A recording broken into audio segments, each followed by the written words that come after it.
Tabiat Paula Verhoeven terbongkar, Baim Wong ngadu ke ayah sebelum gugat cerai, selesaikan. Tabiat Paula Verhoeven benar-benar menguras emosi Baim Wong.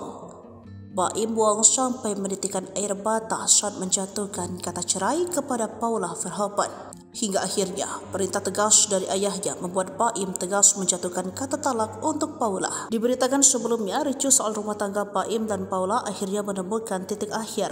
Baim memutuskan untuk menceraikan sang istri lantaran adanya pihak ketiga. Tudingan itu dilontarkan setelah melihat tingkah laku sang istri yang konon menduah di belakangnya. Ternyata keputusan Baim untuk menggugat cerai Paula ternyata sudah didiskusikan dengan ayahnya. Baim Wong mengaku sudah menceritakan semua duduk permasalahan rumah tangga yang sedang ia hadapi kepada sang ayah. Johnny Wong, ayah Baim, bahkan sempat memberikan nasihat agar putranya tetap mempertahankan rumah tangganya.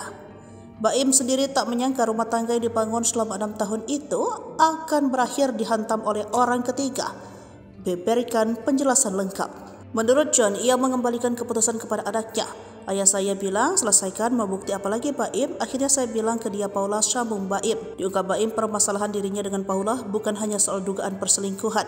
Sutradara film Lembayung itu juga mengaku sering cekcok karena masalah sifat Paula. Hingga akhirnya Baim memutuskan untuk memberitahu orang tua Paula sebelum memutuskan bercerai.